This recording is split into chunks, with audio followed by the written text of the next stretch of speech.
Okay, this is going to be a video on mulching, organic gardening and mulching.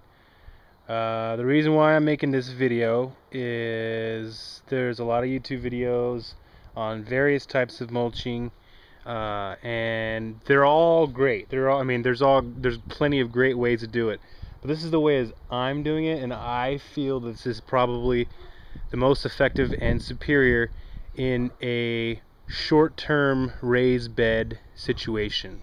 Okay, and the reason why I say short-term is because another mulching technique you can use is wood chips. And I'd say if you're going to mulch large expanses, say if you're going to smother out your lawn for the next 10 years, and grow fruit trees or something, I think wood chips are a much better way of mulching. Okay, but when we're talking in a raised bed, now I guess you could do this in the ground too, but I'm just using raised bed as an example because that's what I do here. What I'm doing here is, first of all, we'll start with the soil. Okay, my soil is compost. Okay, it's 100% compost. Actually, I had a little bit of goat compost this year. All of it is mixed very thoroughly with rock dust minerals. Okay, I didn't use the bag azomite or Gaia Green or anything. I just go down to the quarry and I buy that stuff over there. It's also my kids' play sand.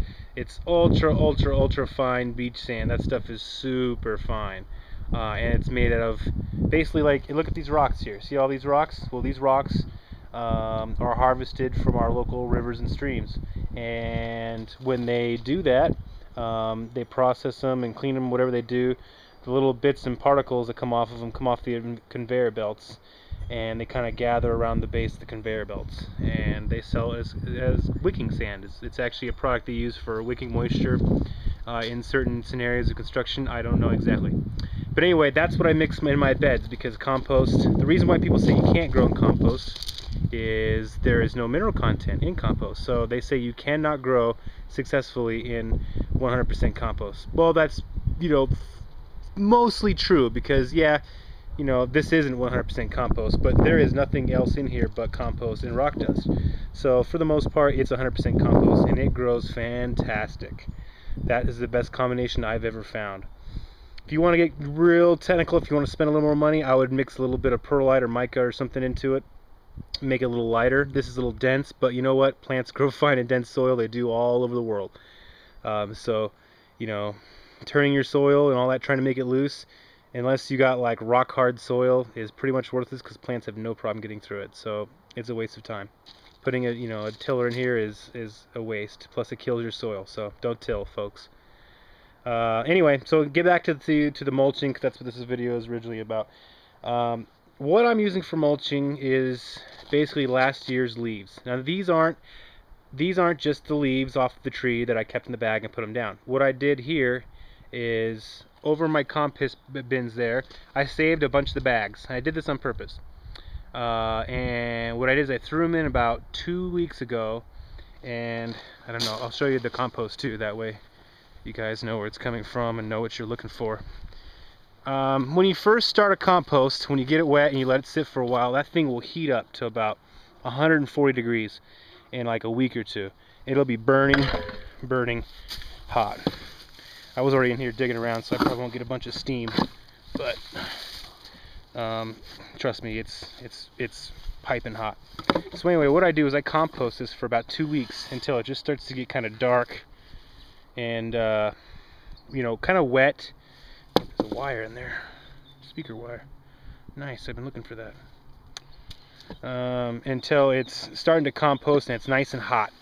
And so, obviously I'm going to this is a lot of compost here, folks, so obviously I'm going to use this later for next year's soil. But what I'm also using this for is the mulch.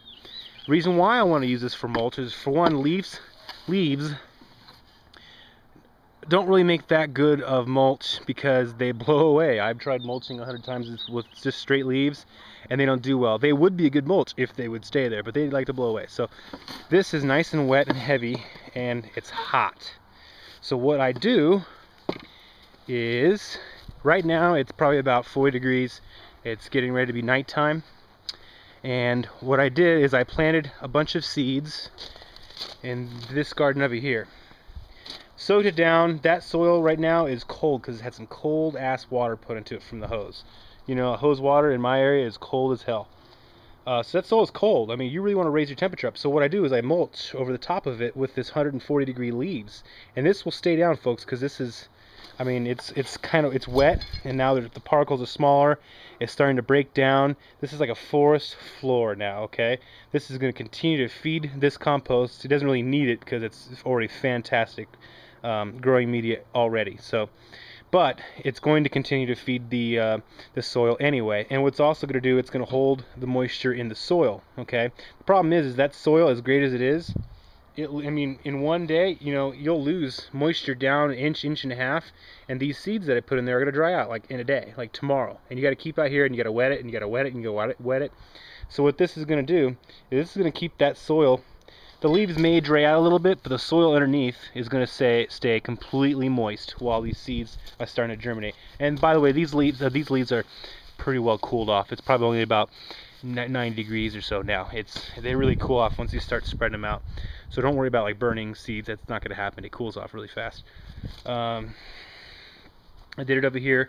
Oh, by the way, in this bed I planted some Jerusalem artichokes underneath, and then those really won't start really putting off until a little later. So what I also did is I planted a bunch of spinach over here and a bunch of short peas here.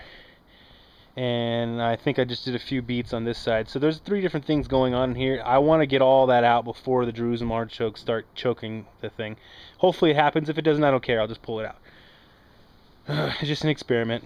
Gotta keep experimenting. Anyway, so over here we have the trellis. I got some long peas on these, the climbing peas, English peas on this trellis here. It's planted all the way around. I don't think I planted anything on each side of these because I planted potatoes. Potatoes come up pretty fast, so I'm not really gonna bother, you know, doing that. So anyway, back to this mulch over here. I planted these 2 days ago. I got some broccoli, I got some dinosaur kale, red Russian kale, blah, blah, blah. I think that's about it for now. I'm going to finish this bed off. I might put that in the video too, maybe not. Anyway, so basically what I did is I started mulching. You could see I mulched this maybe like an inch or 2 or so. This is going to keep these guys moist, you know, and I want to get to the point where I don't have to water for the entire spring. I feel that if I do this, the soil is going to hold enough moisture to where I don't have to water again. And only watering I'll have to do, well, only watering that will be done is from the rain, recharging the leaves, which recharges the soil. So that's what I want to do. I had drip irrigation. I have the pipes for it right there, and you know what? My bill was still the same as when I did overhead watering. In fact, I think it was a little higher. Okay, because when I did overhead watering, I was only doing it every 3 days or something like that, and then in drip irrigation, I'm like, oh, I could do it more often, so I literally did it like almost every morning, only for like a minute or 2, you know, just to keep it consistently moist. And things grew well, but it cost me, you know, just as much or more in water. So drip irrigation, I'm sure it will work well if you get it tuned in, but you know, I'm gonna lean away from it. I'm gonna try to just not use water anymore. And this is how nature works, folks. This is if you want to watch a cool video which kind of inspired me in this whole thing, I got the, what am I trying to say? I heard about it through YouTube videos, so I'll plug it here too. I think it was called backtoedenfilm.com, and it's a free video you can watch for free. So go check it out. It's a great, I think it's like an hour or something long, and that's where I got the whole mulching idea and how beneficial it could be, and yada yada yada. It's a great film, so check it out. So, you know, I was gonna set up the tripod and everything and show me mulching the rest of, you know, in between all these plants and everything, but to be honest, I mean, it's pretty freaking obvious what I'm about to do here. I'm going to go over to that bin right there. I'm going to scoop out a bunch of leaves. I'm going to come over here, and I'm going to fill in around these plants. So, I mean, I don't think I really need to show that for you guys to get that idea. So anyway, soak that soil real good. Soak the crap out of it. And then now I'm mulching with the composted. It's like, it's not even composted leaves yet. It's like half composted, okay? It's not even half. It's got to the point where it's just heated up. and started to break down, I think that's the perfect mulch. I really do. I think that, because if you look at that, that looks like a forest floor, and that's what I'm trying to go for. You know, I'm trying to go for not watering anymore. You know. So anyway, I gotta finish this mulching before it gets dark. It's starting to get dark, and yeah, this is about a 10-minute video now. So I'll throw this up. Let me know what you think. Thanks.